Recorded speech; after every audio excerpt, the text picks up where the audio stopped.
KSCO.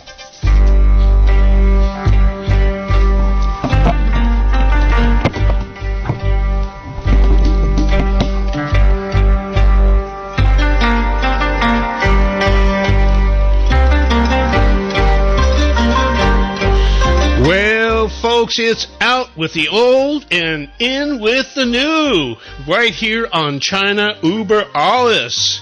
Folks, today we're going to torch 2020 with some real live news talk radio. You may hear things about the issues of the day with which you disagree. We don't say them to make you angry. We say them to challenge you, to disagree with us, and convince us that we're wrong. We'd love to hear from you. 831-479-1080 is the phone number. Convince us we are wrong, please. Today, we have a great show lined up for you with some very great people. Starting with Amy Howe. Hello, Amy. Hello. Amy is a lot of things for this show, for sure. She's an eyewitness and a victim of China's great cultural revolution and our storyteller. Folks, if you want to hear a story about what it's like to live through an earthquake, you would want to have somebody that lived through the earthquake, right? Well, Amy Howe lived through one of the greatest cultural earthquakes in human history. And she tells stories about it right here on China Uber Alles.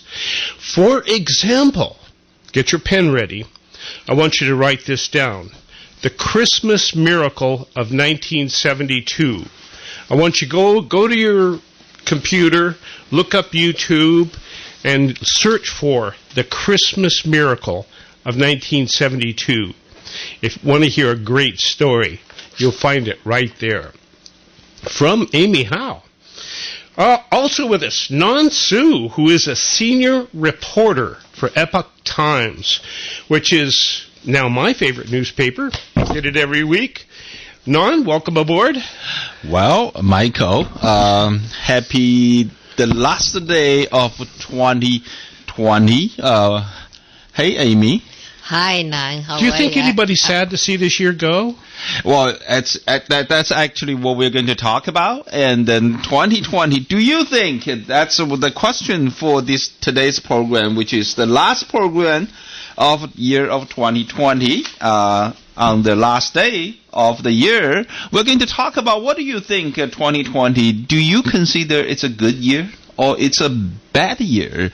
I know to a lot of people, 2020 has been a bad year. Real bad year. We have, all around the world, we have more than 83 million people infected by the COVID-19, more than 1.8 million deaths caused by the pandemic, and more than 20 million infected cases in the United States, and more than 350,000 people die because of COVID-19. You know how I would answer your question? I would say, depends on which side of the fence you're on. That's it. That's right. There you go. That's it. Well, there is a great silver lining for all the bad things that together took place in the year of 2020, because American people in the year of 2020 had a great awakening, which I say the biggest awakening ever since the 1970 under Richard Nixon, about the threat from communist China. So, well, away we go. So, bad year or good year? That's what we're going to talk about today. We're going to look back what happened in the year of 2020, and we're going to have our great discussion as the last program of this year. But, of course, first of all, before we start our discussion, we're going to first hear the story, the personal story of Amy Howe. Amy was put in the re-education camp for more than a decade of time because of Cultural Revolution under Chairman Mao. So, Amy, please continue your story. What are you going to bring us today? Today, I think, is the last day of the 2020. And 2020, most of people think it's a tragic year. and so many miseries, and then in China, Uberis, I told all the story. Most of it is sad story, except the last one, the Christmas miracle. So my own life experience told me things getting worse, so gonna turn, getting better. So that's what our hope for the next year. Also, I want to tell you good news. Next year is the year of the ox. So last 2020 is the year of the rat. So what Chinese saying traditionally, so we're not the superstitious, but the year of the ox gonna be a good year. I know ox is good for the Wall Street. Yeah. not just for that. The stock market. No, another thing. It's a bull market. Translated in Chinese, 扭转乾坤. So the ox is gonna changing all the bad luck. The universe. 乾坤is universe. So that's what we need this year. Yeah. Oh, hi, Sam. I'm just checking to see Amy's volume was okay. It's okay? It's okay? All right. Okay. Okay. All right, Okay. continue. There we go. So let's continue. That's Sam Quentin, the engineer, coming in to make certain we're behaving ourselves in here, which is a rarity. Yeah. And today I wanted to, because since the program, lots of people ask me, what does mean re-education?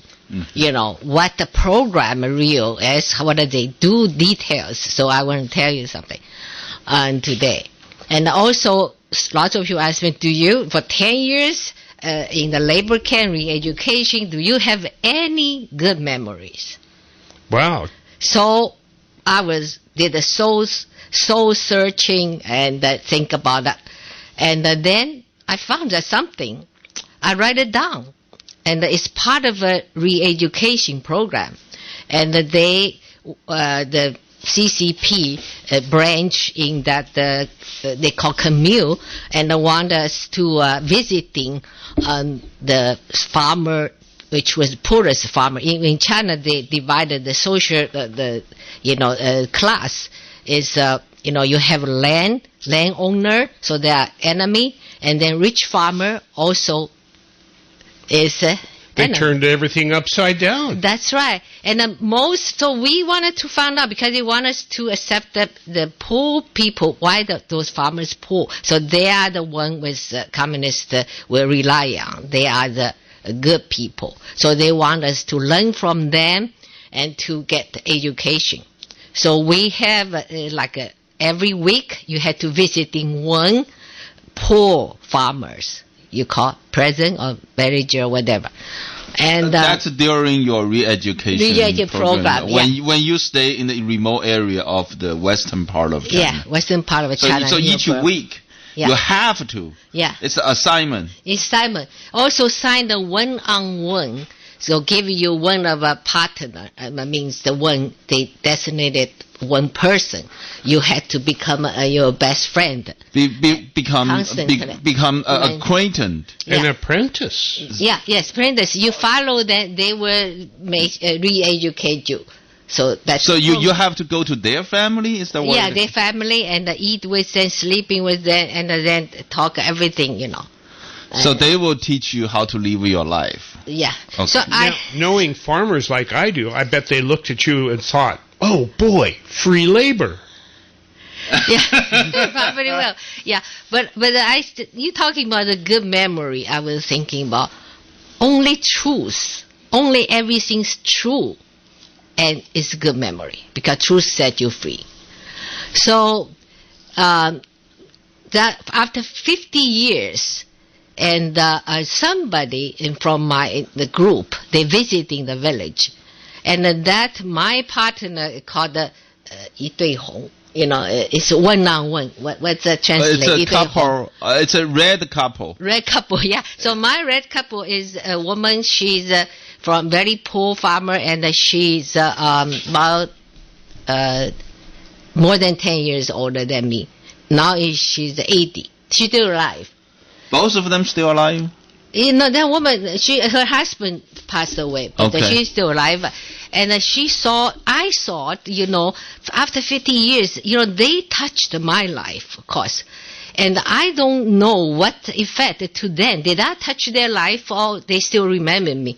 And there's somebody visiting and then come back and they say, you had to give me the phone number. You had to call her. She missed you so much. I was crying. If good memory I'm talking about, I was crying because I didn't know I also touched her life. After 50 years, she still remember me and she want me to call her. I did a call from America. Did they have a family? Did they have a family of their own? Yeah, she has, her husband passed away, but she has children, 2 sons, and then the grandchildren. Okay. Yeah. So you were her daughter. Yeah, actually, she's about 12 years, probably 15 years or so older than me that time, But one time... so you were assigned to visit their family every week. Yeah, every week. And they were the poor farmers living in the village. Yeah. That you were under the re-education program. Yeah. So describe to us what kind of a life their life was kind of like at that time. Yeah. So and this woman, and the reason the rich farmer or landowner, and normally my the personal investigation, I write it down, is I realize those people, they work hard, so they become a landowner. They cultivate more lands. That's before 1949. Before 1949. That's 20 years before you went to the re-education program. Yeah, okay. And they are Thai village. It's all Thai people, like a Thailand. Right. The language, a little bit of different dialogue, but basically they belong to Thai. They don't understand that they are Chinese. They say we are Thai.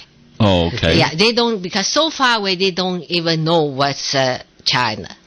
中国. So they sent you way far away from Shanghai. Yeah. Way far away. Way far away, yeah. Almost to Thailand. Yeah. To re-educate you. Yeah. Because you weren't educated. No, rightly, right? It's your fault if you are educated. It's a joke, really. We were took away from the school. We only have 1 year high school, and Cultural Revolution happened to close the school. So they call us educate the youth. We don't have any education. You have, at least you graduated from the elementary school. Elementary school, okay. So with that. Yeah. And then people educate us, they cannot read and write. Right. Now, have you two re-educated our audience as to why there was such a thing as a cultural revolution in the first place? Well, Cultural Revolution, it was really between, it's a power struggle. The superficial reason, it's the power struggle between the Communist Party's number 1 man and number 2 man at that time. What happened is the Chinese Communist Party, they have the system. They have Chairman Mao, it's the chairman. It's the chairman of the Communist Party. Right. Then they have another chairman of the country. Chairman Liu Biao, wasn't it? Yeah, Liu Shaoqi. Oh, Liu Shaoqi. Yeah. He was the chairman of China as a nation, and he is also the left hand man of Chairman Mao. He is the vice chairman of the Communist Party. So a little power struggle going on. And I understand that Chairman Mao was in big trouble at that time because of his failures in the Great Leap Forward. That's right. So he was kind of in a political pickle. That's right. Yeah. And his nation was in dire straits, and he sensed himself slipping from power. So what did he do? He had this wife, right? Yes. Her name Jiang Qing. Yeah. And what did she do?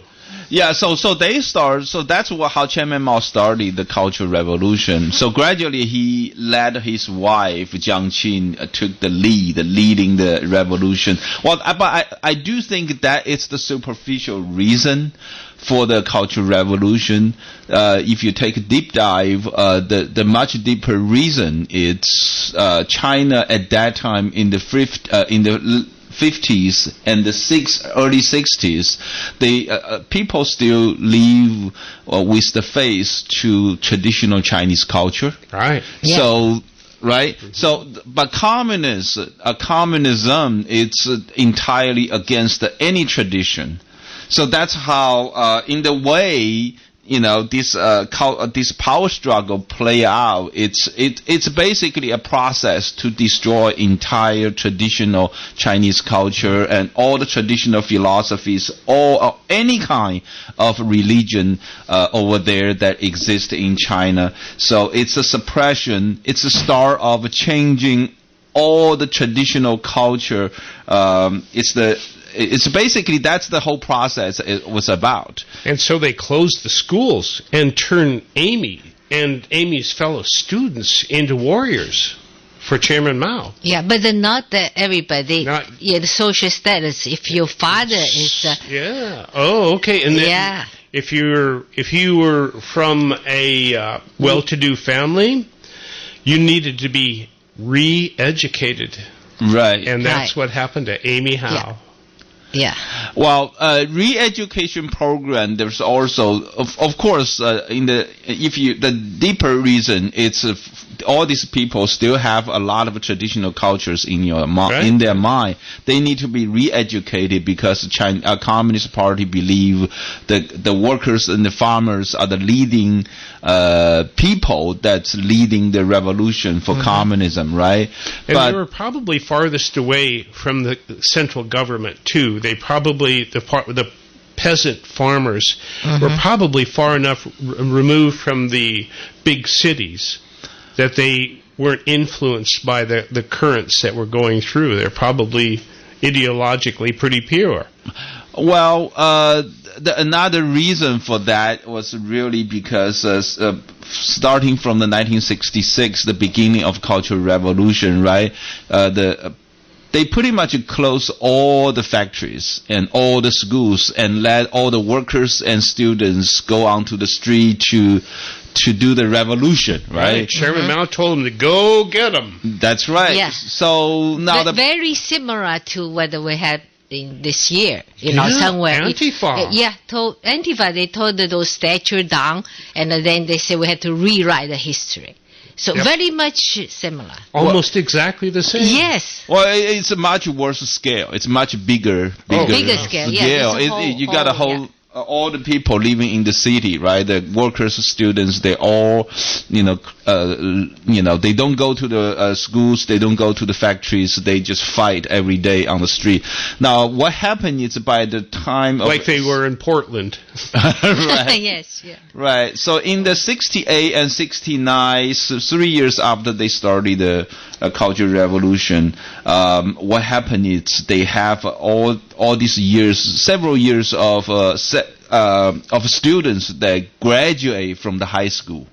They're not supposed to go back to school because they are at the age of graduation. Supposedly, although all these years the school been closed, but however they have no job opportunity because most of the factories are still closing down. Also, no education. Yeah. Right. So Chairman Mao, had all of a sudden had a headache. How to give all these people a job? Unfortunately, he had Chou En-lai. Right. So they didn't have job opportunities. So Chairman Mao came with this idea: send all these graduates from high school. Yeah. They call it up to the mountain and down to the village movement. So to solve the headache. Yeah. So for one reason, that's right. One reason is they want these people to be re-educated by the farmers. I don't understand what the farmers are going to teach them. But however, well, wait a minute. That's why I wanted to tell you about. Now we're back to because that time is no record machine or anything, but everything I interview them, ask a question, and they answer. I write it down. So 15 years later, I pull those things out. I don't know I'm going to cry or laugh. You still have the old diary? Yes, I have old diary. Goodness. Yeah, and so I asked first, they were I want to know, what did they think about us? Why we coming to the village? For what? Did they understand the Mao or anything? So I tell you, the real conversation is kind of interesting. So the woman, and she asked me, said that, do you have a parent? I said, yes. Are they alive? Yes. He said, I saw that everybody coming here, they are orphan. No parents. Nobody cares, so send you to somewhere, right? And I said, I do have a. Is still alive? Yes. Are they nice to you? I said, yeah, they're nice to me. And he said, why? He said, if I have a kid, I don't send them away. He said, I said, the answer is, I want to be, Communist Party told me you had to be Mao's child. So he said, who's Mao? Child. Yeah, Mao's child. I said, who's Mao? I said, Mao, you don't know Mao? He said, I don't know. I said, Mao is your savior. He said, Mao? He didn't know me. Why he had to save us? What do you mean save you? I said, save your life. He said, I don't think so. He didn't know us. He didn't save us anything, he said. Are you getting re-educated now? Yeah, so I was shocked, but I just 50 years later, I pulled this conversation with, I don't know what to do. It's laughing.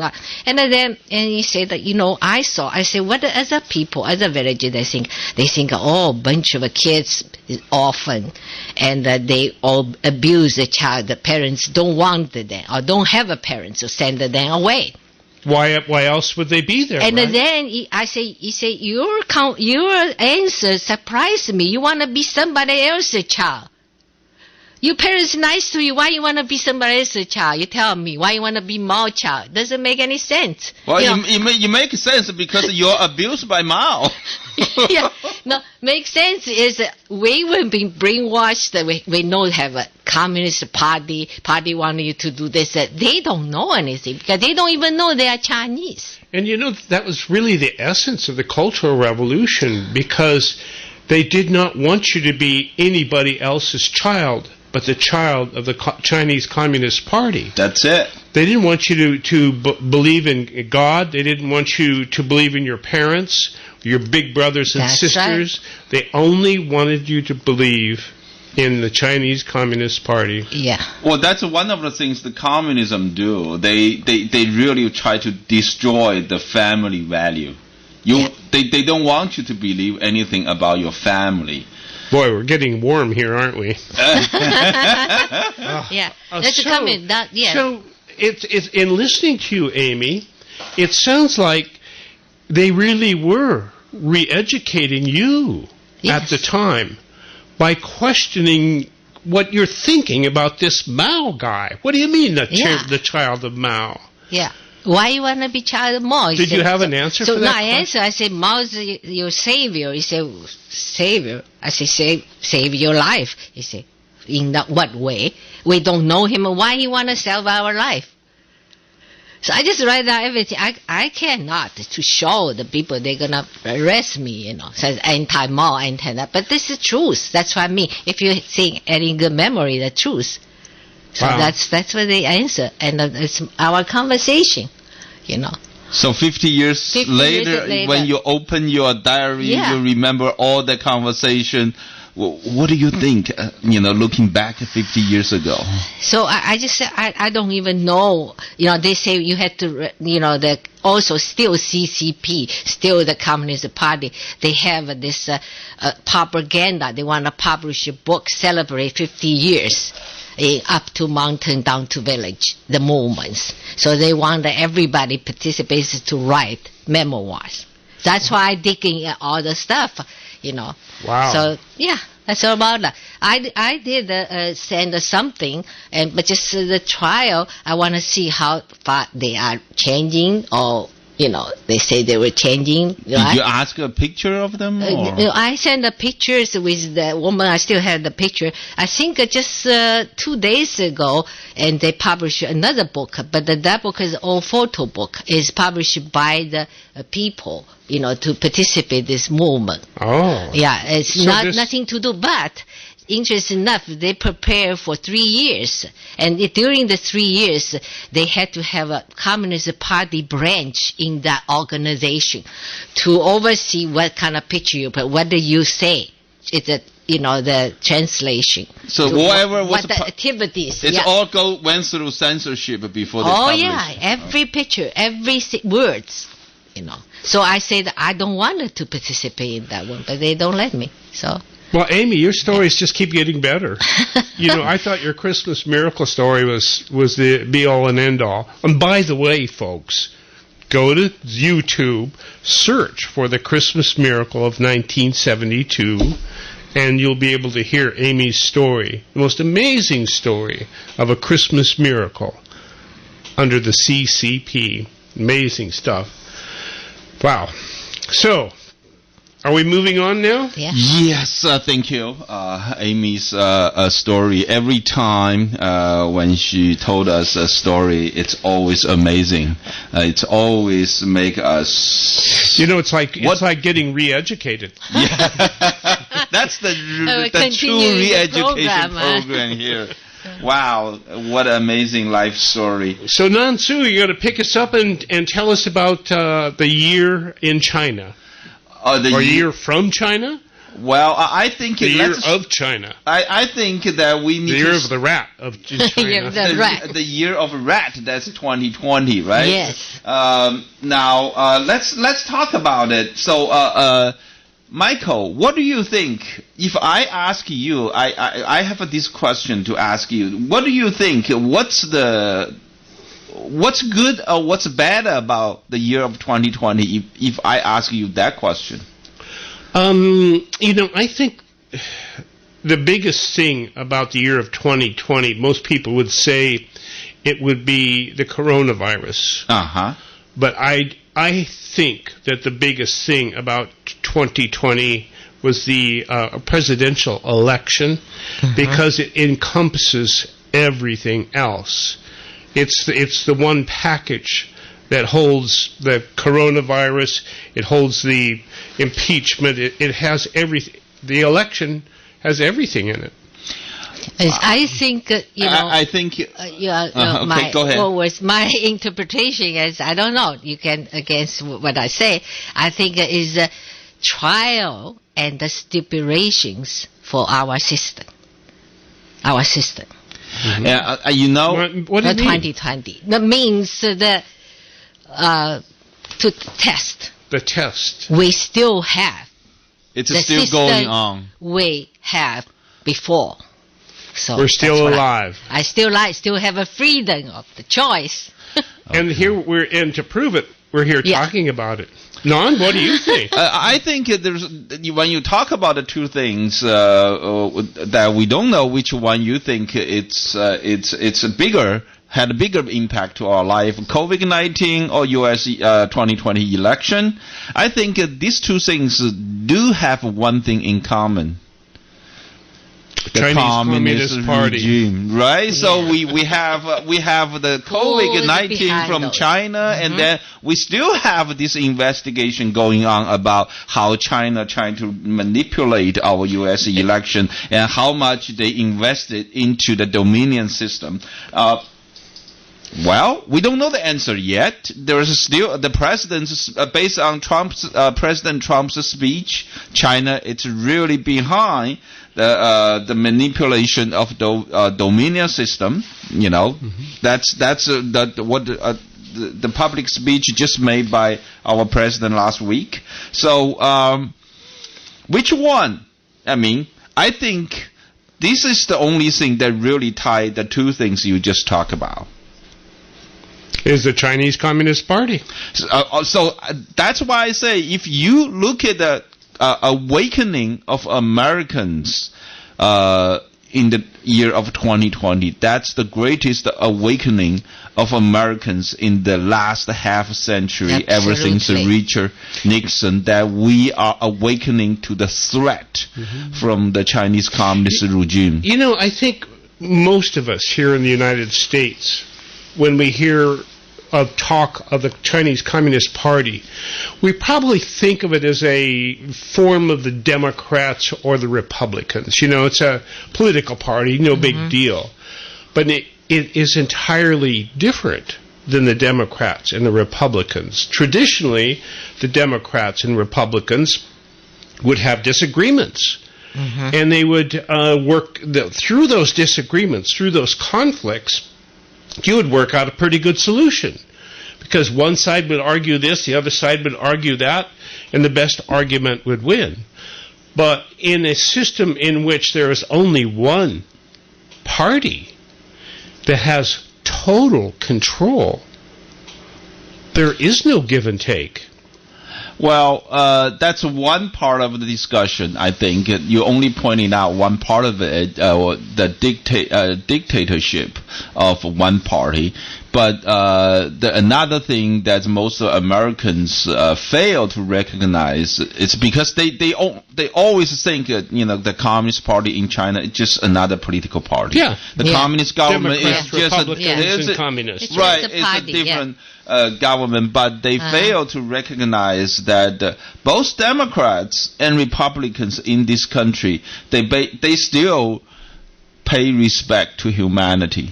But while the communist regime in China, that it's a party that's entirely against the humanity. So you cannot put them together. They're just apples and oranges. If you put them together, They're more like apples and hand grenades. Now you're talking, yes. Yeah. that's it. That's orange. Yeah, that's always it's really when you look at the idea of communism from Karl Marx, right? It's totally different than how we deal with humanity. Here in the we have a Christian culture. We deal with the bad part of humanity by our love. Right? Yeah. That's how we deal the bad part of humanity. Yeah, and then we try to create a competition force in the free market system. So we will turn the bad part of humanity into something that can make a positive contribution. Re-education.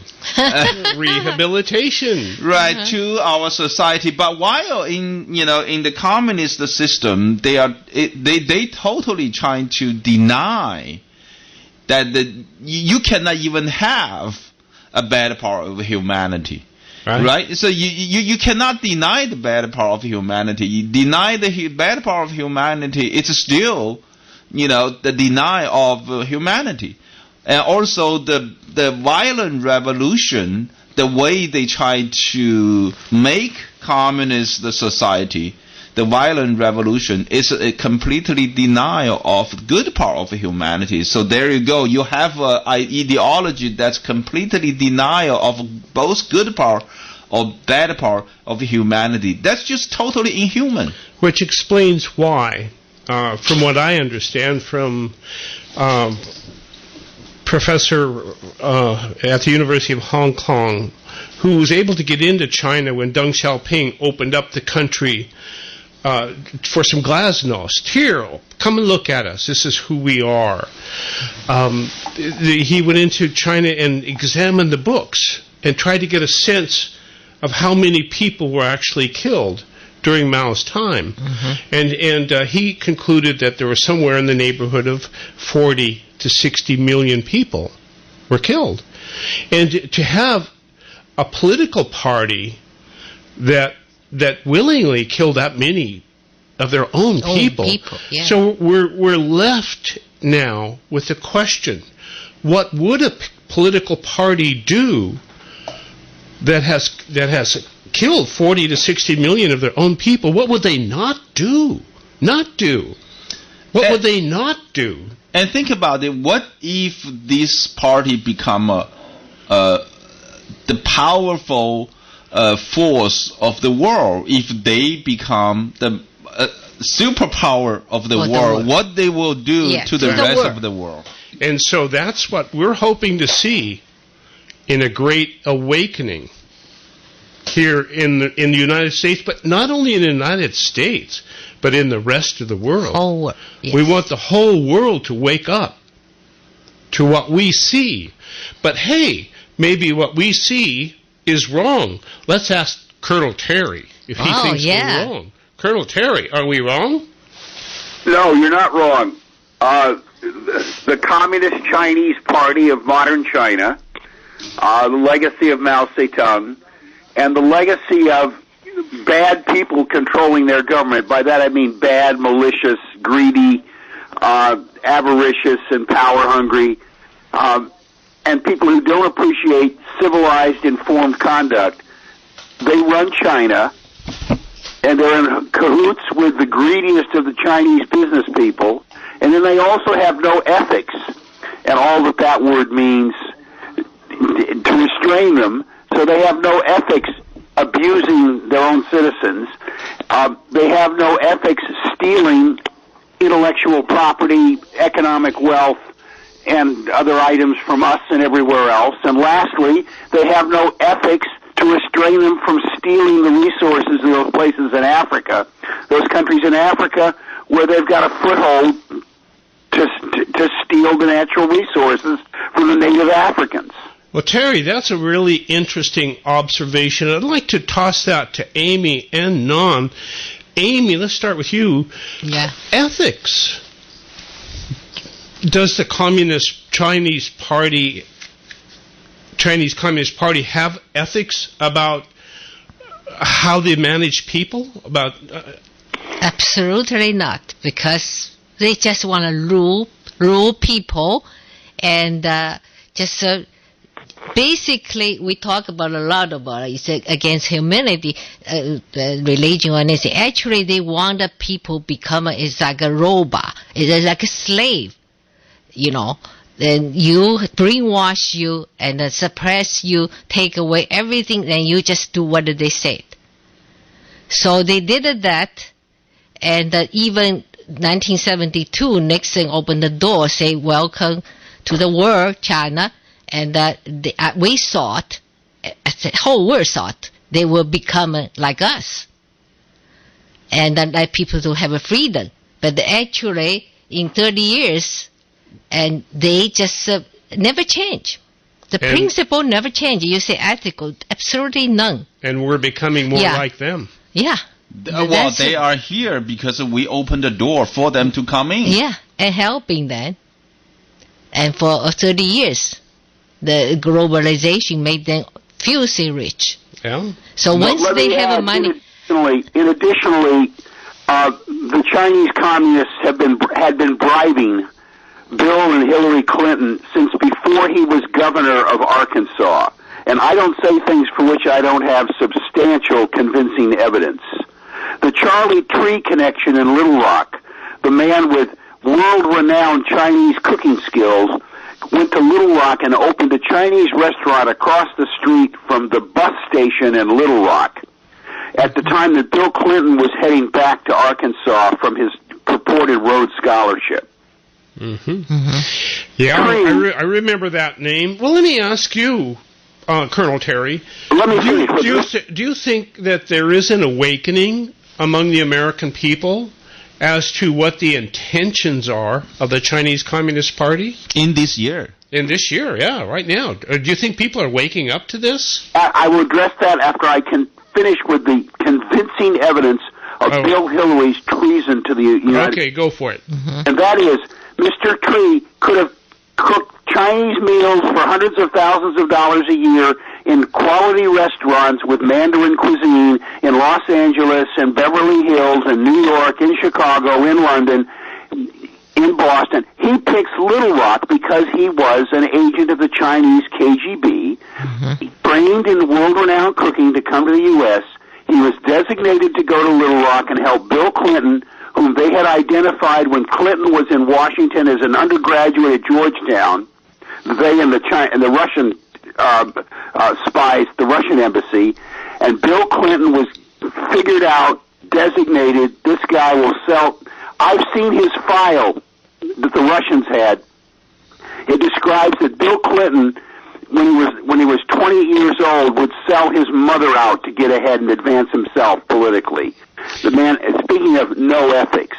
So what you're talking about is another Fang Fang situation, only a male this time. No, but during worse than Fang Fang. But the point is that Charlie Tree then always had money for Bill Clinton's running for Congress and later running for governor. Yeah, just like Fang Fang did. Yeah, and after Clinton became president, within hours of Clinton being sworn in, Charlie Tree is seen going to Hong Kong. Okay, and then from there into mainland China. Mm-hmm. That is the connection. And that's why the Clintons caved into the Chinese on the trade deals, on the World Trade membership, where the Chinese to comply with any of the requirements everybody else has to, and it allowed them. There's the origin of this. So, do you think we're waking up to it? Of course. Do you think we're waking up to it? We have to recognize the threat that I applaud Amy and her colleague and you, Mike, for suggesting, and the station. Here is the threat. Unfortunately, when I use the word ethics, about 15 out of 100 Americans, 15%, begin to even understand the word ethics and apply it to China or anywhere else. We are so ignorant of so many realities, including the realities about Trump. We are ignorant regarding the Chinese threat, coming back to that especially. Well, do you think we're waking up? Yes, I think we are. Thank you, Colonel Terry. Appreciate your call. Really. And I think that also, hello? Yeah, I'm still with you, but I'm... Last, I'll say, Biden isn't my first choice. However, Biden is going to have to be tough on China. Well, wait a minute, Colonel Terry. How is he going to be tough on China when he took $1.5 billion from him in 2013? Holy smokes. Sorry. Oh, shucks. I lost Colonel Terry there. Anyway. Well, we don't know. We don't know what kind of a China policy will be in the next 4 years, or whoever it's in the White House. But let's go back to the ethics talk. Love that. Yeah, the communism. See, the think about ethics from any culture. I mean, any culture at all around the world. They are kind of based on what people believe. It's a faith-based. Yeah. Right? Well, and we all have this inherent sense of morality. That's it. That's right. We're just born with it. That's it. So now, the Communist Party, they have no faith. Their faith change from left and right every day or any day, depends what they need. See, that's why, in the last 20 years... See, just looking back 20 years, we don't have to look anything further. Just looking at the last 20 years after China joined WTO. We have been negotiating all these years with Chinese Communist regime for the things they promised to do 20 years ago when they joined WTO. And they're making the trade negotiation with China. It's no different of making a nuclear negotiation with North Korea, Kim Jong-un. I mean, they will promise something if they know they can get something from us, but they know when they make the promise, they're going to break it. Yeah, there you go. Well, we're going to take a quick break, folks. This is the China Uber Alles show, and I'm so happy to be sitting in for Bill Graff today, who's vacationing. I think he's surfing in Tierra del Fuego. Wow. But I'm not really sure if that's true. That's good for New Year's Eve. But so proud to have with us today Amy Howe, who is an eyewitness and victim of China's great cultural revolution, and our storyteller.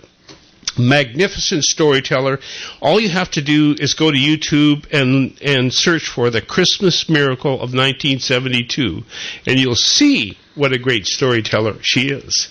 And we also have Nan Su, who's a senior reporter for the Epoch Times. It's so good to have a reporter on a news talk radio show, because news talk people kind of like to throw things out and say, what do you think about that? And reporters are the ones who report facts and report what they see. So kind of a great balance between a news talk host and a reporter and a storyteller. And that's what we have today. So when we come back, we're going to take a quick break, and then we'll tell you what we're going to work with in our next hour. And boy, is it going to be red-hot news talk. Hi, this is Chef Jamie Smith of Foodsmith. Interested in trying a paleo diet? Have you thought about going vegan or trying out the ketogenic meal plans? We have all three available every week. We deliver directly to your home, office, or your gym. Do you have food allergens or food sensitivities? We can accommodate up to 13 different food allergens and food sensitivities. All of our meals are gluten and dairy free. Just go to myfoodsmith.com to place your order now. Foodsmith, the healthiest food on earth. Hi, it's Charlie from the Garden Company Nursery, and I'm happy to report that we are open for business. Of course, for the safety of employees and customers, in compliance with county protocols, Face coverings are required and social distance must be maintained. Also note that for now, we're not accepting cash for payment. But you can feel free to wander through our great selection of herbs, vegetables, bedding plants, flowering perennials, shrubs, vines, and fruit trees. Select a colorful ceramic pot for your patio, a whimsical sculpture for your garden, or choose a lush houseplant to add life to any room.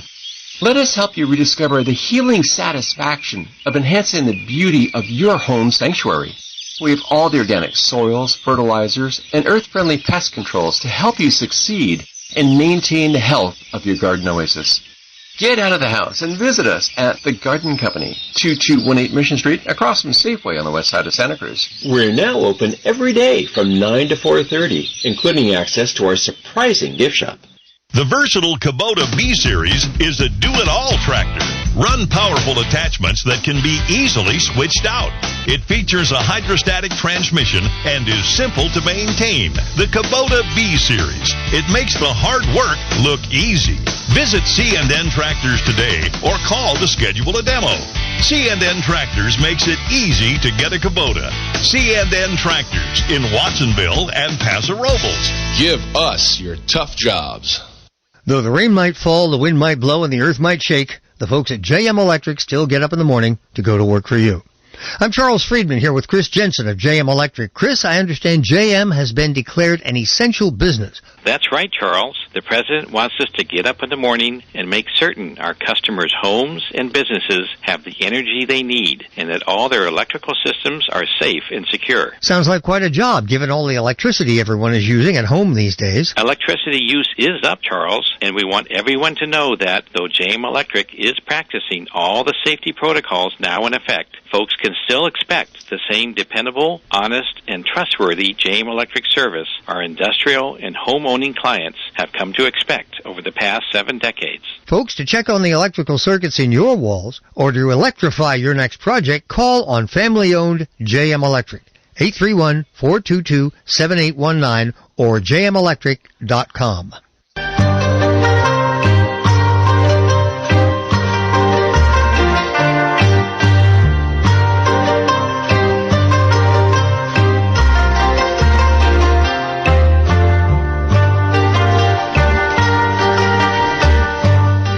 China, Uber, alles. That's us. Folks, it is the last day of 2020. Does anybody out there want to see this year hang around any longer? I don't think so. We're out of here. And we're booting the year out with some red-hot local news talk about China and then its relationship with the United States and about United States and its relationship with China. You know, we face each other across the ocean, that big Pacific Ocean, and we're kind of like a mirror image of each other, if you think about it. Well, I don't think so. You don't think so? I don't think so. We are the people. We love freedom. We love freedom, and they don't. Well, that's what I meant by a mirror image, kind of the opposite. Well, if you think, all people like freedom. I think even Chinese people, they love freedom. Oh, but yeah. But I think the government, it's a completely different government system between these two nations. Yeah. But I'm just hoping we still have our constitution. We still pay respect to freedom of people, and even though China really gave us all this pandemic, I'm hoping we Americans, we uphold the liberty, even with this pandemic, although we have seen things change in the past year for a lot of things that our founding father don't like. That's the only thing I can say. Amy, Howe, do you have hope? Yes, I think there's a hope. But now I want to ask you something. Talk about this most important event or whatever tragedy in the world, the pandemic. And what's happened to the investigation? Up to today, almost a year, we still don't know. For sure. I mean, by the fact. Well, there is a report recently that's by Wall Street Journal, and they talk about China trying to censor all the investigation about the origin of COVID-19. They say Chairman Xi. I refuse to call him President Xi. He's not president. President and chairman are two different words in Chinese. I mean, the 1.4 billion Chinese people call him Chairman Xi, and he called himself Chairman Xi in Chinese. I just don't know whoever made the first translation, and he translated Chairman Xi to President Xi, which I refuse to call him. And for those people out there who don't know the difference between a president and a chairman? Well, president is an elected head of a republic state in English vocabulary, but however, chairman, it's a person with designated power. That's the meaning of a chairman. Now, Chairman Xi, has never been elected head of a republic, a Chinese Communist Party's control of China. So it's not a republic he's nation. Been elected by the Chinese Communist Party. Yeah. Well, a few to people run the country. That's right. And the people who are not of the Chinese Communist Party have no say in anything. Well, people in China knows they never get a chance to vote for president. They have this voting ceremony. It's all staged. Kind of like ours are degenerating into, right, where they have these. You know, it occurs to me that the Chinese Communist Party owns all of the voting machines in the world. I could be wrong, though. We don't know. We need an investigation to get to the bottom of this Dominion system. But there are a lot. Okay, folks, we're going to be heading into the second hour, but when we come back, boy, are we going to have some fun, because we're going to ask today's question of the day.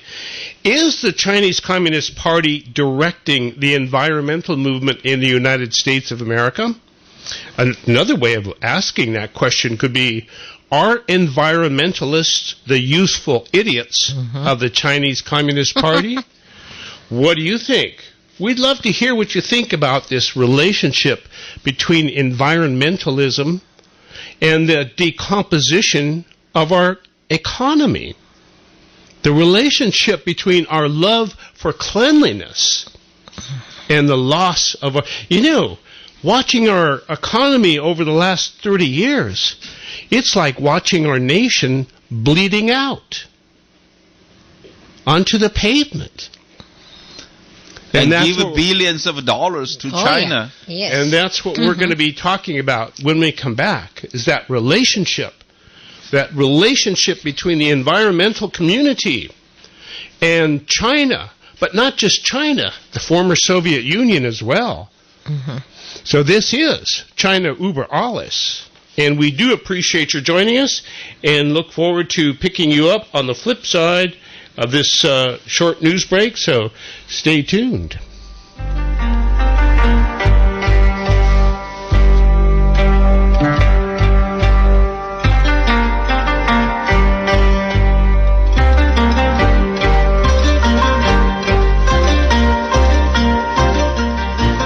You're listening to KSCO Santa Cruz.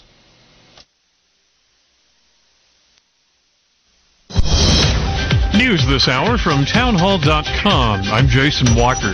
Georgia Republican Senator David Perdue forced into quarantine after discovering he'd been exposed to a campaign worker infected with the virus. Speaking with Salem Radio earlier this week, Senator Perdue says he's trying to stand against the radical Democratic agenda. People have awakened to how dramatically outrageous this agenda is the Democrats are trying to perpetrate. It's dangerous.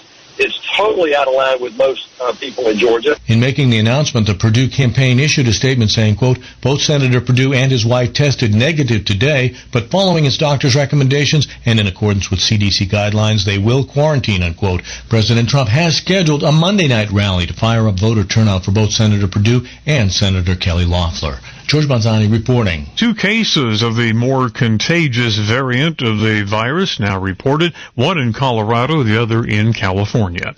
Also at townhall.com, Republicans say a House-passed bill would give generous COVID relief payments to wealthy households who suffered no financial setbacks.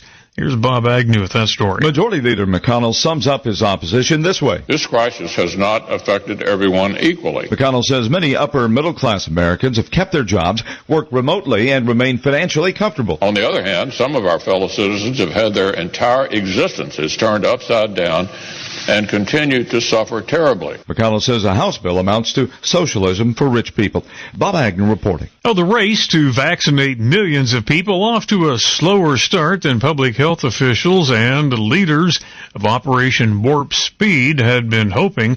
Differences in how many counties and hospitals administer the vaccine are leading to long lines, a lot of confusion, and jammed phone lines. More on these stories at townhall.com. Hello, everyone. This is Dave Michaels with another Youngevity update. And this time, I want to tell you about Beyond Tangy Tangerine, or BTT for short. It's sold in 3 forms. One is the Beyond Tangy Tangerine powder. Both the original flavor and the 2.0 Peach Fusion are available in 1-pound canisters and 2-pound bags. If you're always on the go, try the BTT 2.0 tablets. These contain antioxidants, probiotics, and prebiotics, and should be taken along with Youngevity's mineral caps. The third form is the original Tangy Tangerine liquid. Add your EFAs to any one of these, and you've got the 90 essential nutrients recommended by Dr. Joel Wallach. BTT is available in powder, liquid, and tablets. Now, be sure to make your purchase at kscohealth.com. This is the best way to make sure your purchase is secure and through an authorized Youngevity dealer. Plus, you'll be supporting this radio station. That website, again, is kscohealth.com. Now, let's face it, there are words and phrases that can drive you crazy. Well, COVID-19 dominates the annual list of banished words and terms. National correspondent Shelley Adler reports. If you are sick of hearing phrases like, "We are all in this together," "You're not alone," wordsmiths at Lake Superior State University put that phrase on their banned for 2021 list, along with COVID-19 and social distancing, in an abundance of caution, and in these uncertain times, are also on the school's lighthearted list. Of the more than 1,450 nominations, about 250 words and terms suggested for banishment due to overuse, misuse, or uselessness had something to do with the virus. COVID-19? That was at the top of the list. I'm Shelley Adler. Breaking news and analysis at townhall.com. Here's the townhall.com business brief. The S&P 500 and Dow ended 2020 at more record highs, closing out one of the most tumultuous years in recent memory. The S&P 500 rose 0.6%, ended up the year up 16%, or roughly 18% including dividends. 2020 saw a breathtaking nosedive in markets in the spring as the coronavirus took hold, followed by steady gains in the months to come as hopes build for an eventual return to something like normal. U.S. markets will be closed on New Year's Day. The Dow gained 196 points today to close at 30,606. The Nasdaq up 18 to 12,888. The S&P 500 ahead 24 to 2,756. New York oil up a nickel to $48.45 a barrel. With business, I'm John Scott. And more on these stories at townhall.com.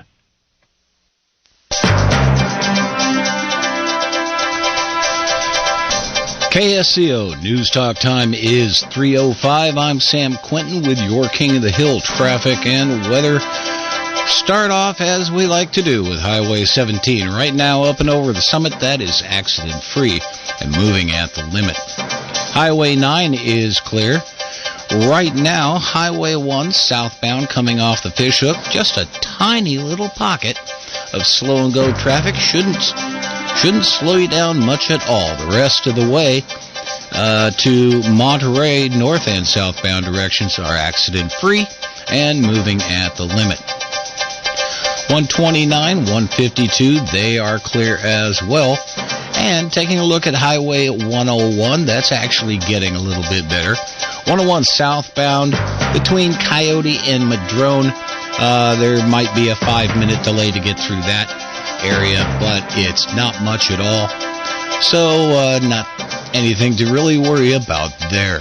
Let's take a look at our Central Coast forecast For the rest of this afternoon, sunny skies, high near 61. Northwest winds around 17 miles per hour later this afternoon.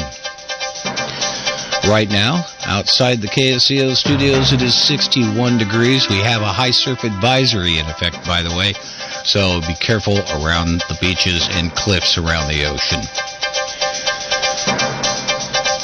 KSCO News Talk time now, 3:07.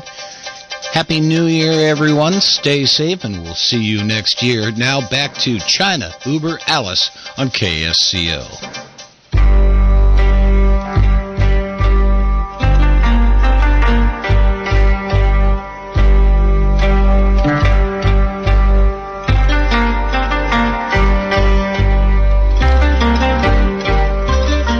Well, folks, it's out with the old and in with the new. We're all tired of that 2020. To heck with it. Get out of town. Go away. Leave us alone. It's going to start all over fresh in just a few hours.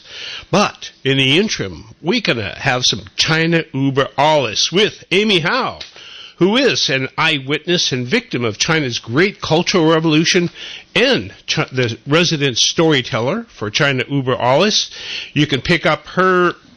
I want you to go to ChinaUberAlles.com, and you can find her Christmas story of 1972. Give it a listen. It will pick you up and make you happy. And that would be a great way to depart this miserable 2020. So give it a listen. Amy Howe, The Christmas Miracle of 1972. You can also sign up for Amy's other stories there, newsletter and everything else. So ChinaUberAlles.com. Also with us, Don Su is a senior reporter for the Epoch Times, which has become my favorite newspaper, not only for its coverage of the news, but for its lifestyle features as well.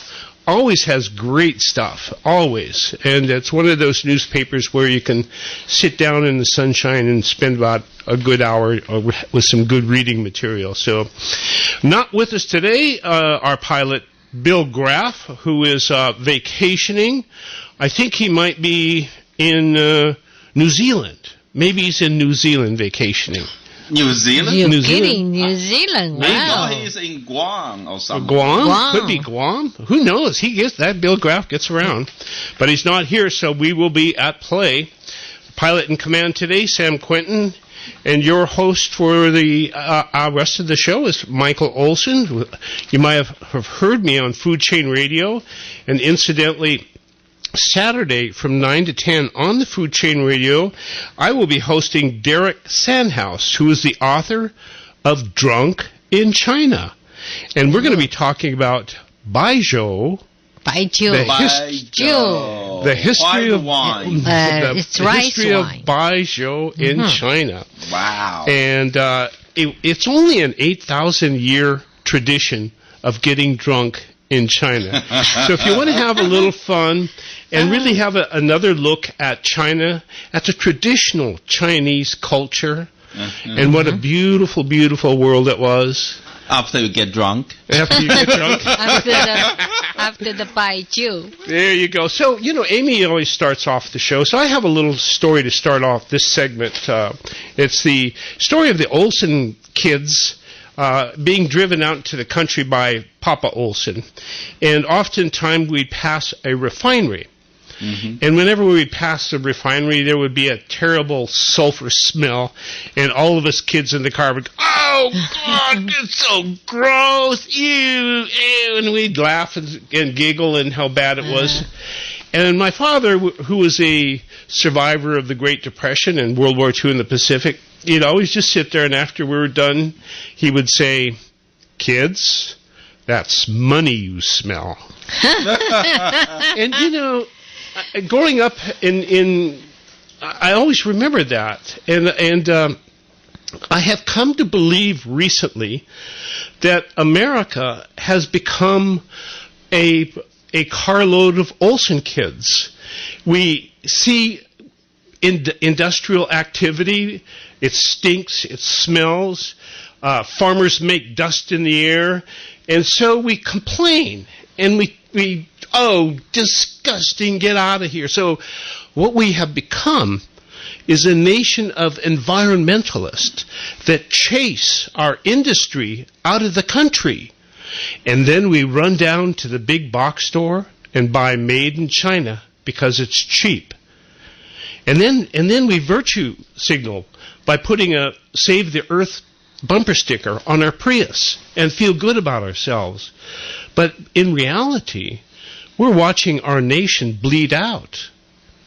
Like we're losing all the job opportunities to China. We're sending all of our life's blood, our economy, to China. We're not even be able to make a face mask anymore when we desperately need them. So little thing. And in thinking about this, I come to wonder how, and is it possible that China is using the environmental community to get rid of America, to bleed our country out?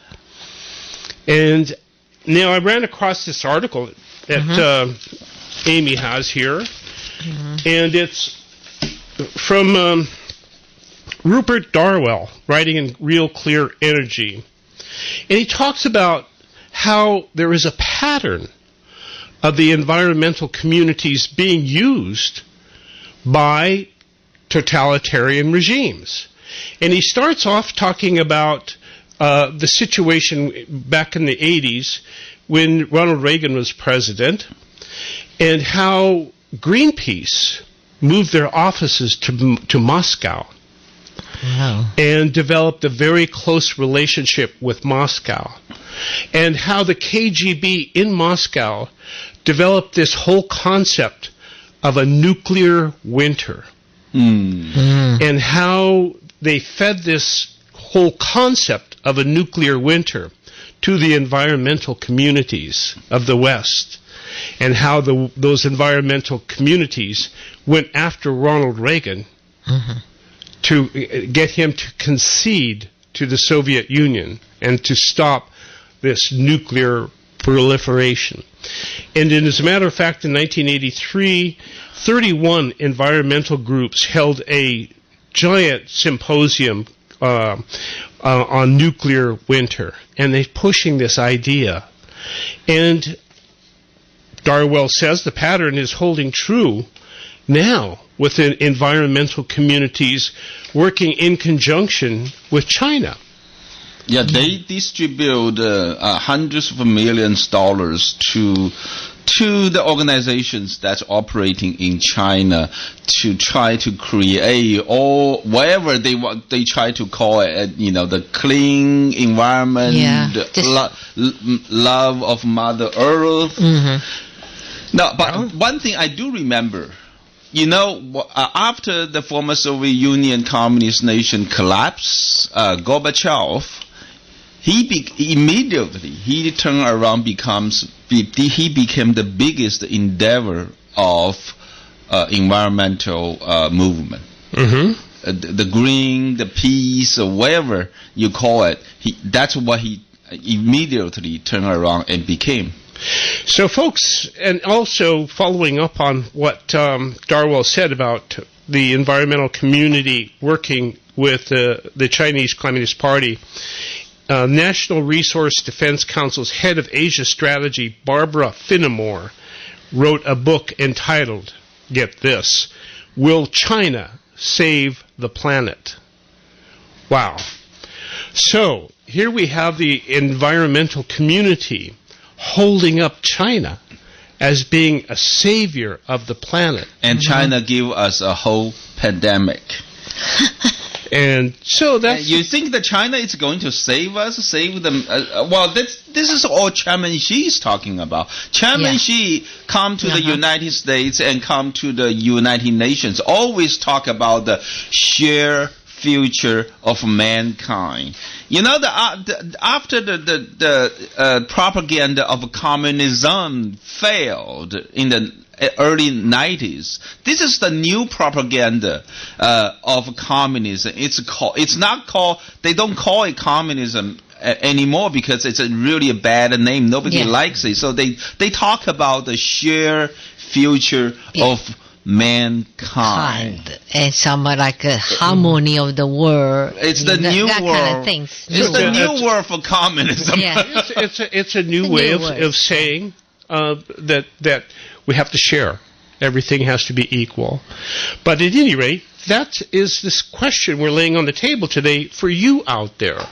So we'd really like you, we're challenging you. We're not saying these things to make you mad. We're saying these things to challenge you in the hopes that you will consider them.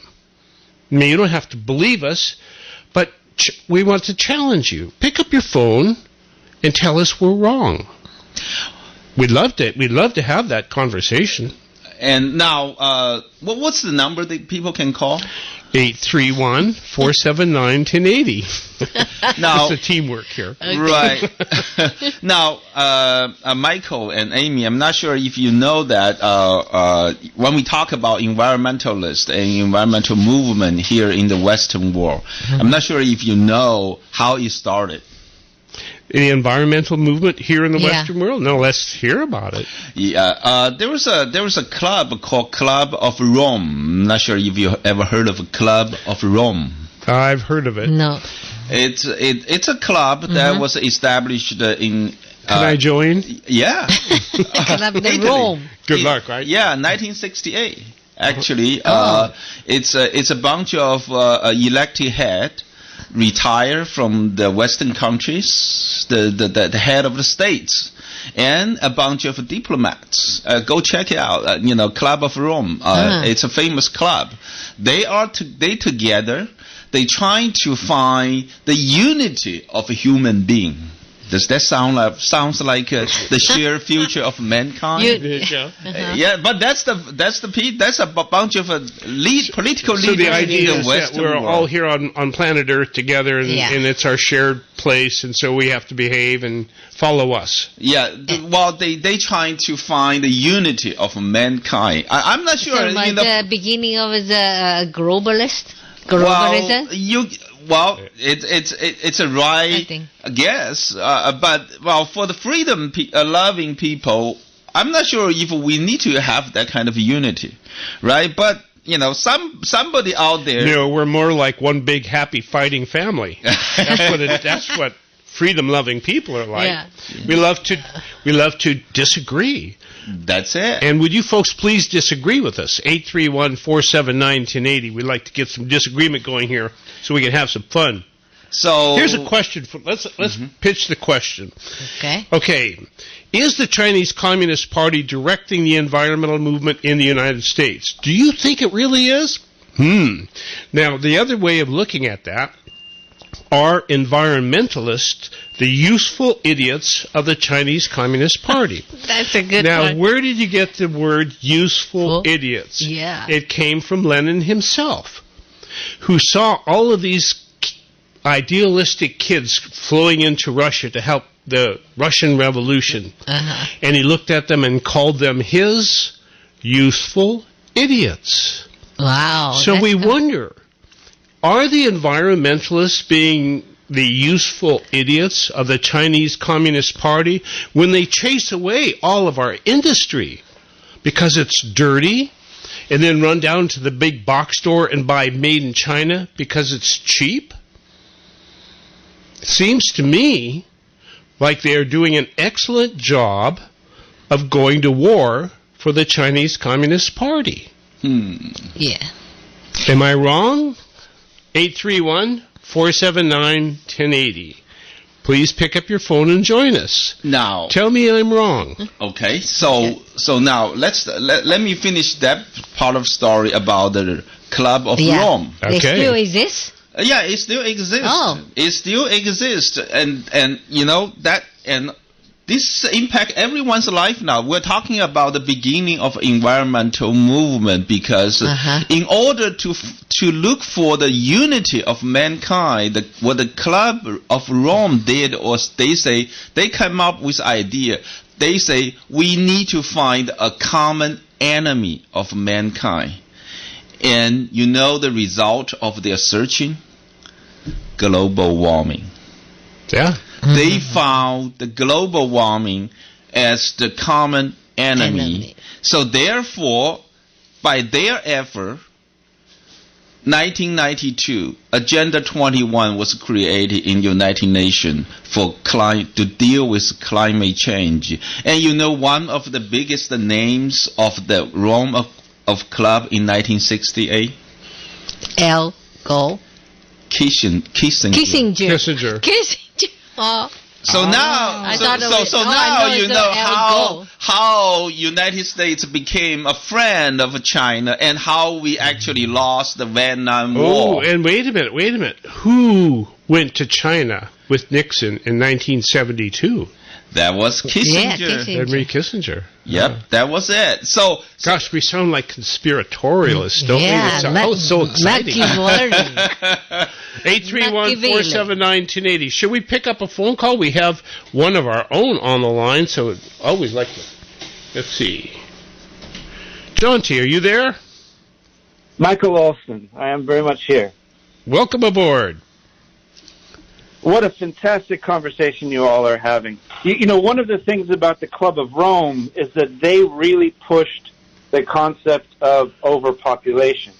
And one of the biggest crises... Oh, there you go. Wow. The common enemy of man is man. One of the biggest crises that we're facing is, in fact, population decline.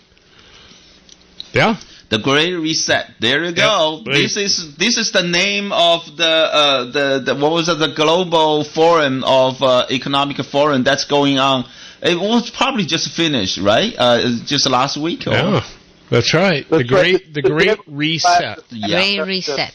Yeah. So, John D., let me ask you: do you think that environmentalists are being the useful idiots of the Chinese Communist Party? One of my closest friends, who is by no means an idiot, got a degree in engineering because he wanted to be part of the movement that was dismantling hydroelectric dams in California, because hydroelectric dams were declared environmentally unfriendly. It was decided that hydroelectricity was dirty energy. How did they decide that? Was it dirty water? But there was a big problem with hydroelectricity, according to the environmentalists, and so there was a movement to dismantle and remove hydroelectric in California. Now, that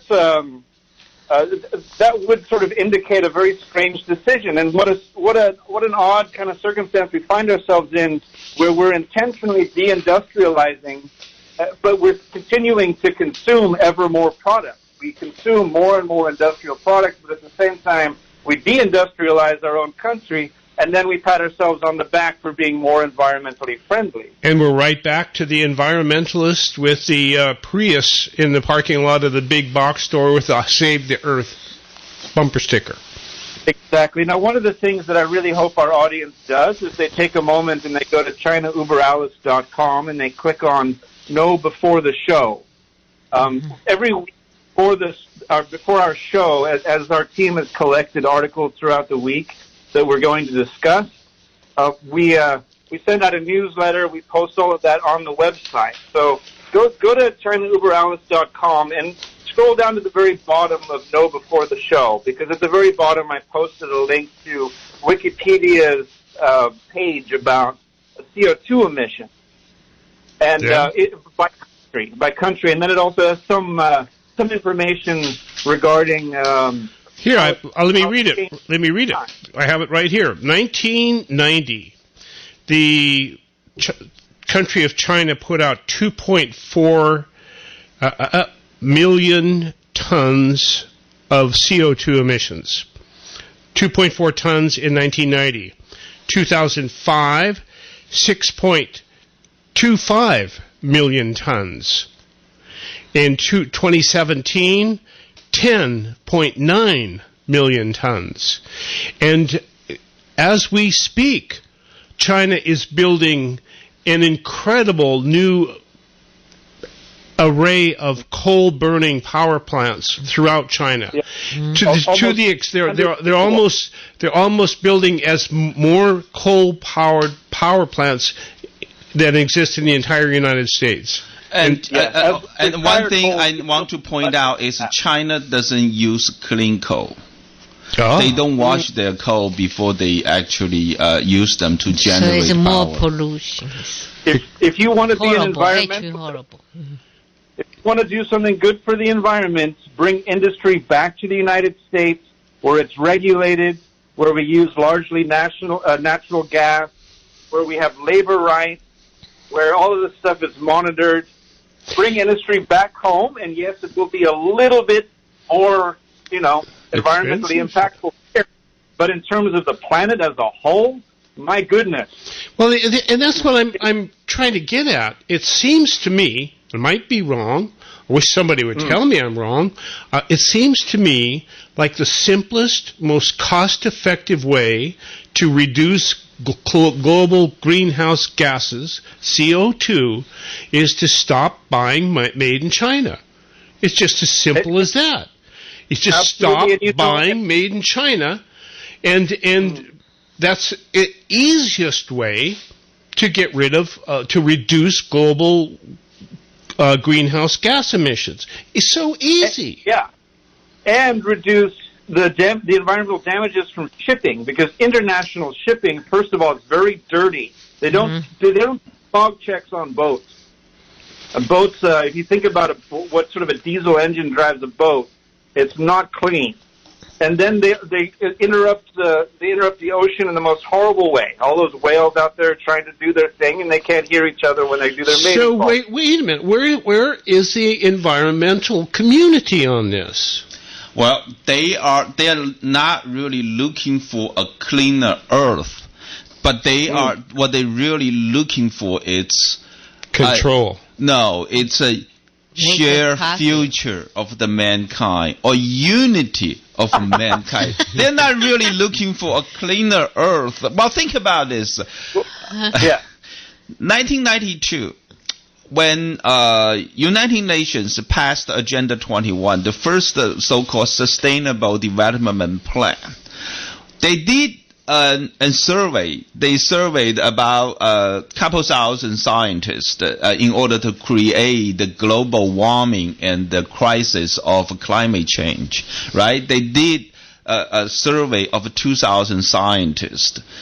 And in order to create that theory. Now, but the problem is the only two questions in the survey was these two questions. Number one, do you think mankind's activity on the Earth will generate more carbon dioxide? Of course, everyone will say yes, right? So you have more human activities, you will have more carbon dioxide, right? The second question is this. Do you think the increasing level of carbon dioxide will cause the temperature of the Earth increase? Of course, yes. Right? So therefore, based on the result of that two questions, answers from about a couple thousand scientists, they say, well, there will be... We have a consensus. We have a consensus. What they forgot, what they didn't ask is, well, first of all, when you have increased level of carbon dioxide on the Earth, you are going to have a fast speed of growth of the green things, right? Make more oxygen, and will make more oxygen, and which will tend to try to make the Earth cooler, right? They never ask those things. Just the two questions, and with the answers from the scientists, they don't even agree with that. The scientists that gave the answer. You ever read any Mark Twain? Mark Twain once said, there are three kinds of lies. Lies, damn lies, and statistics. So that's how they created the worry and the theory of global warming and the crisis of climate change. Well, what they really after what they are really going after is this unity of mankind, because they need climate change as the common organizing principle, right? Yeah, enemies. It just seems like the environmental society have the perfect goal with Chairman Xi, because they are all going after the shared future of mankind. And that was going to be my next question, is what is it about socialist totalitarian regimes that the environmental community finds so attractive? Jonty? I think that... got me stumped, I don't know. We're born out of suffering, that a lot of people in the world are in duress, they're in pain.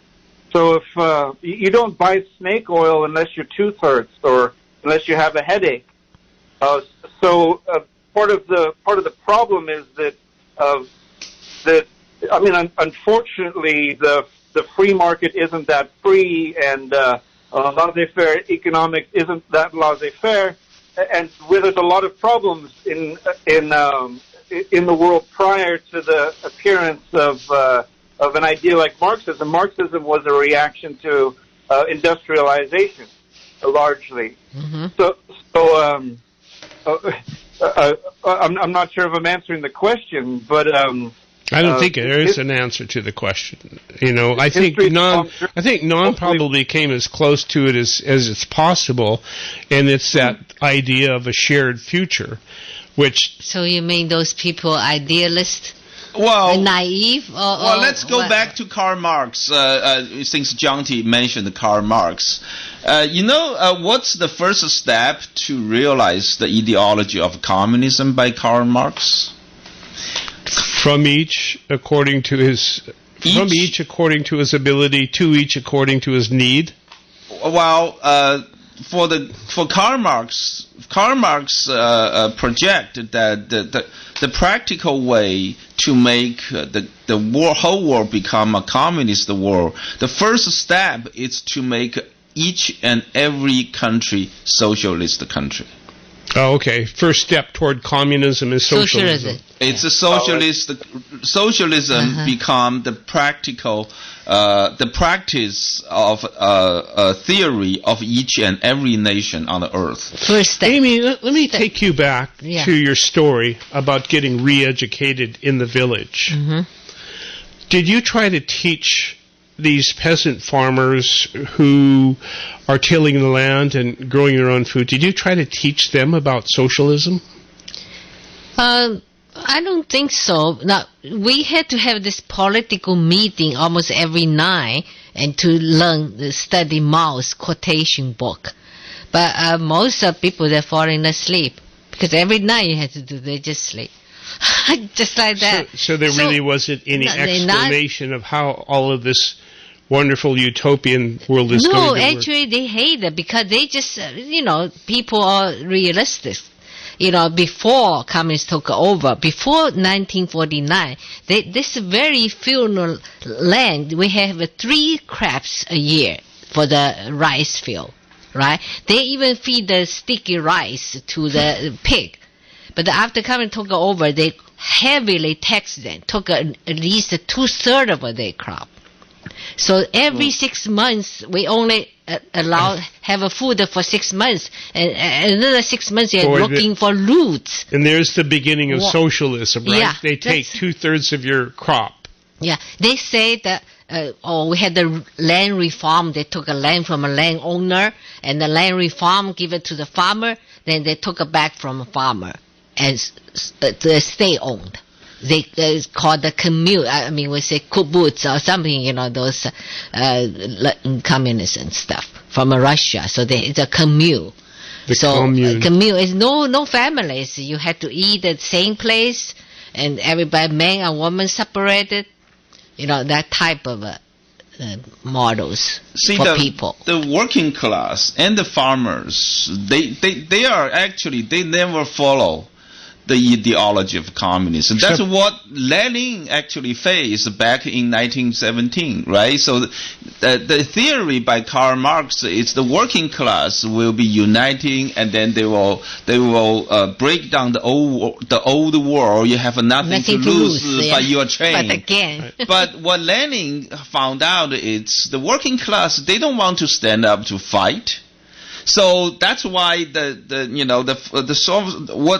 Lenin actually the way the Lenin took over of Russia, throw out the Russian Empire was through a military coup. Yeah. It was never by the working class's revolution. Bayonets. Hey, we're going to take a quick break, but when we come back, we're going to pick this up. And I'm going to ask you out there to please challenge our notion that the environmental community just might be the useful idiots of the Chinese Communist Party in draining our country of its life force.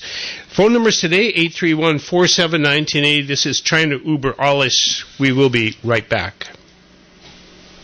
To the dentist, unless they're going to this dentist. Hello, folks. Michael Olson here with Dr. Guy Peabody. Well, doctor, you work with a lot of people who haven't been to the dentist for a long, long time. There's got to be a little fear there when they show up in your office. Yeah, it's funny you ask that. People are worried when they first come to see us that they haven't been to the dentist in a long time because they're afraid they're going to get berated. And I chuckle at that because we're here to help people. We assure them that we have today and the future, and we're just going to take good care of them, and everything's going to be fine. The most important thing we can do for them is listen to them. We want to find out what their concerns are. We want to find out who they are as people. We want to know if they're apprehensive about dental care or not. We want to know what their goals are. My job is to mainly find out how I can make them happy, and I can't do that unless I know what's going on inside. Call Dr. Guy Peabody for a consultation today and wake up to a beautiful smile tomorrow. 831-457-0343 or visit drpeabody.com. Hi folks, Warren Knox here of Knox Roofing. You know, here at Knox Roofing, we've roofed just about every type of house out there. Bird houses, bat houses, outhouses, cat houses, dog houses, steep roof houses, flat roof houses, lighthouses, fire houses, fish houses, smoke shop houses, island houses, tree houses, haunted houses, worn out houses, poor houses, and rich houses. The big house, you don't want to end up there. I'll stay on the roof, thank you. Bee houses. So whatever type of house you need a roof for, call Knox Roofing at 461-0634. That's 461-0634. Thanks, folks.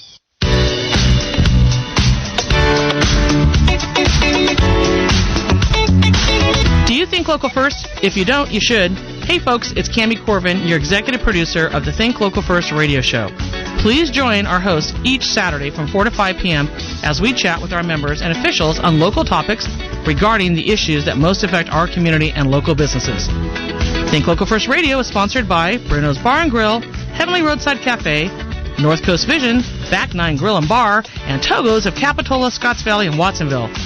For more information on joining Think Local First and what you can do to support our local businesses in the community, email me, Cammie@ksco.com. Together, we can get our businesses through these trying times. Think Local First is live on KSCO.com or AM 1080 every Saturday from 4 to 5 p.m. Think Local First on KSCO.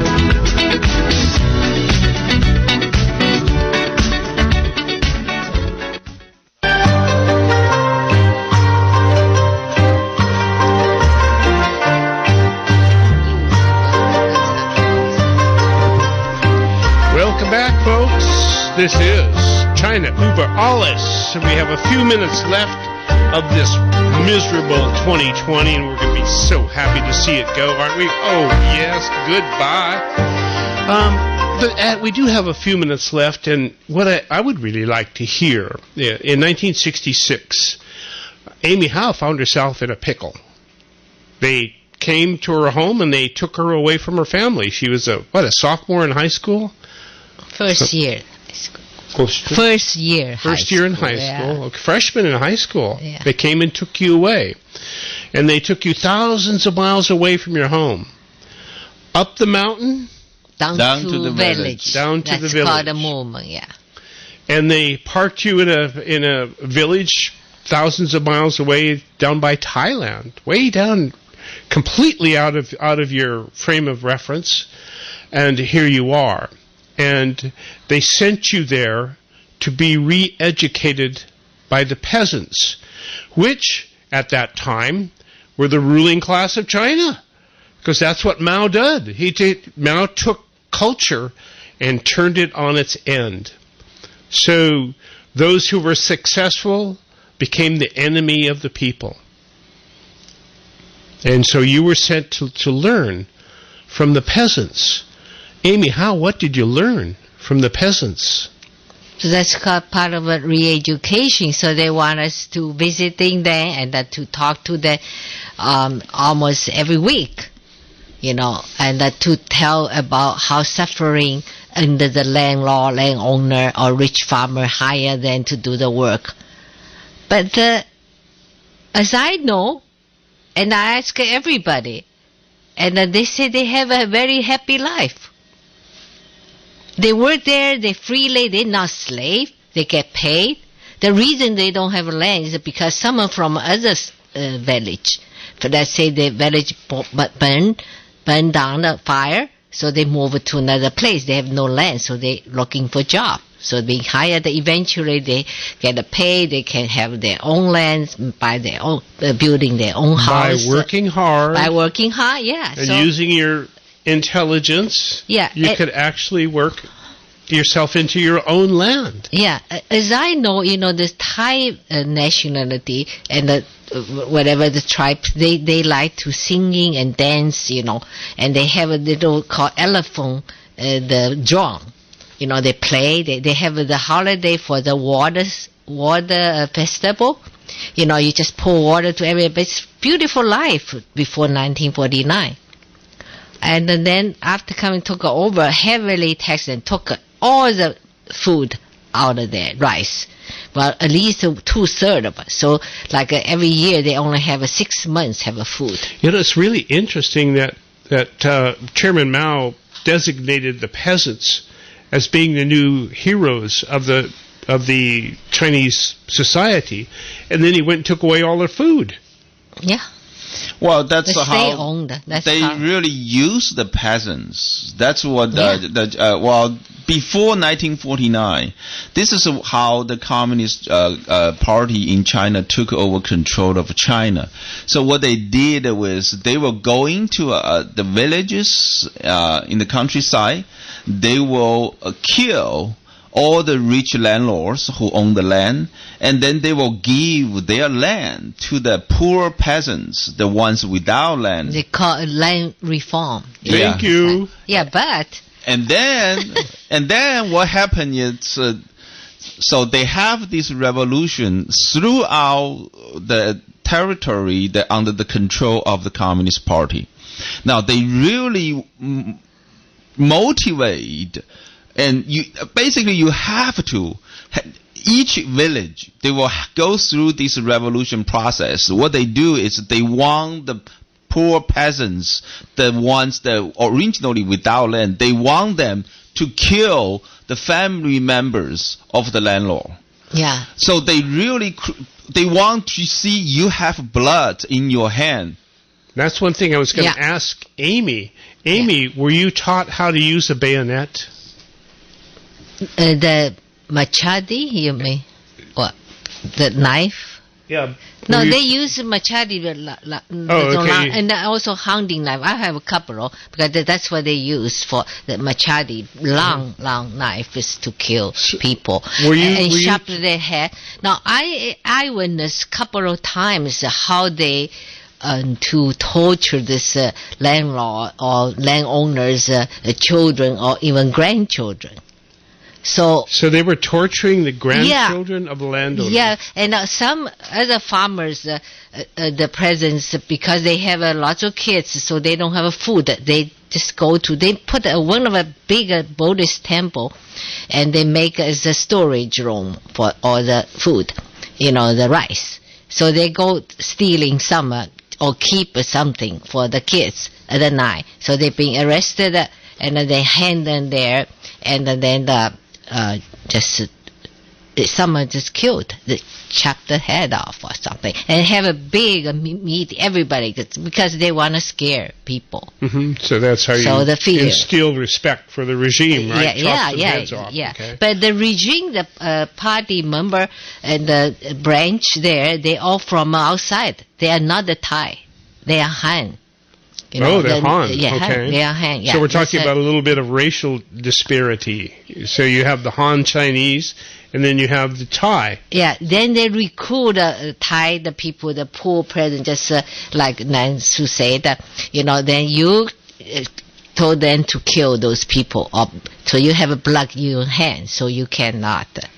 So once you killed somebody, you're a murderer. And you're so part of the party. That's a part of how they control people, how they rule. Yeah, that's what they did before they took over control of China. So once they get you your hand, it's bloody, then they will say, well, the rich landlord, they are supported by the KMT party. They're coming back to get revenge, you. Yeah. So therefore, you have to send your children, the young men in your family, to the army, to Liberation Army, the Liberation Army, to fight for the communist military. Yeah. That's the way they rule. So that's how they won. They won against the KMT party. They took over control of China. Do you think you were fortunate in being sent so far away from the center of activities? I mean, you're a wee tyke. You're a freshman in high school, and you're sent way, way far away. But in a way, weren't you fortunate enough to be sent way far away and, did not end up being part of these massive crowds of people who were starting to fight among themselves? But not really. I'm talking about is they send us away also with your file. So they know who's your father, mother. So they took. Oh, okay. Yeah. So you still is an enemy so you're of still the children. An enemy of yes. the people because of the file. Yeah. Yes. We have your number. Yes. And we know all about so you. No difference over there. The personal file. That's personal file. All follow you. Yeah. And that's what's interesting about China these days is that everybody's file is computerized, and everybody is attached to their cell phone. And the cell phone knows where you are all the time. Yeah. And it's always listening to right you. Now, if you go to China, first you go through the custom, they want you telephone and a cell phone. And then they put the chips in it so they know where you are and everything about you.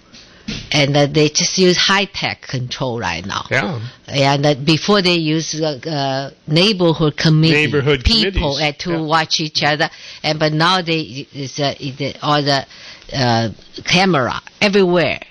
Yeah. They know everything and about it's you. all under the name to prevent the pandemic. Yeah. Sure. They have a 1.4 that sounds familiar. billion people. Yeah. But they have a much more, 3 times more camera. So the people that you worked with, they remembered you after 50 years. I can't believe it. Yeah, I was touched. I cried actually because I didn't know she wanted to talk to me. So I talked to her. I called her from America. I can't believe I can talk to her from here. So they actually their life. Interesting enough is that China is interesting. They abandon lots of agriculture. They no longer cultivate the land. They just It's a big push in the last decade of time. The communist regime really pushed to urbanize a lot of regions. Oh, and they're industrializing their agriculture too. That's right. Which is a very, very big story, because if the people can't grow their own food, then they'll import. They import food. They import most of the import. China is one of the biggest countries that import a lot of agricultural products, and we actually export a lot of agriculture, beans, rice. But think of the control. Because the traditional farmer in China always had a pig or two or something like that, and that was food. That's how they grew their own food. By taking farmers off the land and putting them into cities where they have to rely on somebody else for their food, that affords the government almost total control. Or what do you think, Gary? Well, you were speaking about our phones, and they were talking about the phones in China and the control that they allow by knowing where you are. I think there's another actually bigger control coming in the form of digital money at your phone. Yeah, and I think that's when complete control will happen, and I think that ties in with COVID as well. Because I believe that where we're headed because of COVID, we're going to have tracer apps, and we're going to also have other means of control via our phones. And if you don't get the vaccine, you will not be alive. So we're having trouble holding on to your signal. So are you on the move or something? It's hard to keep track of you there. Oh well, I didn't even bother to look to see what kind of signal I had. Yeah. But let me ask you the question, Gary. Do you think that the Chinese Communist Party is actually stage managing the American environmental movement? I think there's a very good likelihood of it. Yes, I think that there's a lot that we don't know when it comes to when it comes to the Chinese government. But I think there's even more we don't know when it comes to our own government in terms of what's going on with COVID and with a lot of the things that are happening right now that are administering control of the people. Yeah. Were you able to hear what I said about your phone and digital money? Yes. Well, that goes right. That fits right in with the cell phone. Because that's how people are buying and selling things now, is with the cell phone. You don't take money out of your pockets in China. You just scan your cell phone. So that's digital money, I guess, right? What else could it be? That is digital. That is digital money. It's full control. Yeah, total control. Full control, and the digital money is different from what they think is like a charge credit card. It's not that. They will say this money you cannot have a physical money or transfer to the digital money. I mean, real money, physical money. That's right. So that means they will say correct. You only can spend the 35 yuan for the rice and the 45 yuan for oil, whatever. They decided. That's they right. decided. Otherwise, you cannot. And if you're misbehaving, or if you don't get your vaccination, you not exist. You can't go anywhere. That's right. That's right. Thanks for the call, Gary. Doggone it. And Happy New Year, by the way. Boy, so that wasn't very happy, but that's right. It's a effort at total. Absolute control. Absolute. Well, now isn't there an alliance between the elites in the United States and the Chinese Communist Party? Since Larry Summers was yelling and screaming when he was part of Obama's cabinet about how we have to adopt a digital currency. Yeah, I'll tell you how you can see what our elite are up to. Just look at the OpenSecrets.com and look at the top 20 donors to Trump and the top 20 donors to Biden. The top 20 donors to Trump gave him $5 million. The top 20 donors to Biden gave him $187 million. Now, why do you think America's elite want Trump out? And I believe they want Trump out because he's standing between them and access to China. But I don't think what they know is that nobody owns anything in China except the Chinese Communist Party. And well, Michael, I got to say that there's some problems here as well, because I don't feel like I pay a mortgage every month, but I also have to pay property tax. And when I get old and retire, I'm not going to own this place because I'm going to have to keep paying a horribly high property tax that I'm sure it's heck not. I'm going to have a lot of money saved up. I'm not going to own my own property. Yeah, we're all going to have to move to Winnemucca, Nevada. How about one of the Montana? One of the ways that we can really fight and win is not to just say how bad the CCP is, but also to improve our system such that when we say capitalism is better, it's not capitalism train wreck that we have right now. It's capitalism something a hell of a lot better than what we're right now showing. Yeah, well, there you go. Hey, Jaunty, do you think that the environmental community is in league with the Chinese Communist Party? I think that protecting the environment is sane, but it's also you're also susceptible. People that feel pain, as I said earlier, are susceptible. So you can be misled. Be very careful about what you think makes sense. The whole movement to ban straws. Plastic straws are 0.08% of all the world's plastic. And 90% of the plastic in the oceans of the world come from 5 rivers. And none of those rivers are in the United States. There you go. Mm-hmm. Wow. Thank you for joining us, Jaunty, and thank you for all your work that you do on the China Uber Alles show, which includes ChinaUberAlles.com, where people can go and get all the information they need, including Amy Howe's incredible piece called The Christmas Miracle of 1972. Go find it. I'm telling you, it'll be well worth your while. And just think, folks, just a few more hours, we are out of here. This is going to be a new year, and let's just all pray that it will be a year filled with good news and hope. It's a year of ox. The year of the ox. Yeah. And let's pray for that great reawakening that you talked about, Nan. Yeah, it's the great awakening of Americans seeing the real threat from the Chinese Communist Party.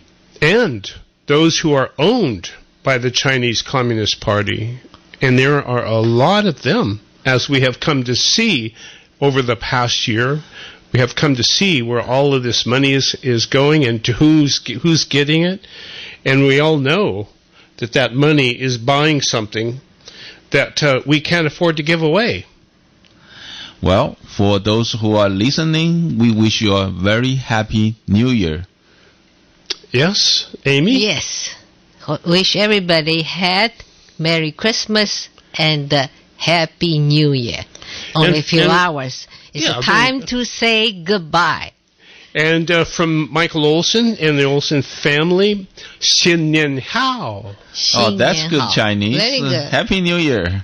Happy New Year, everybody. 新年好. Happy New Year.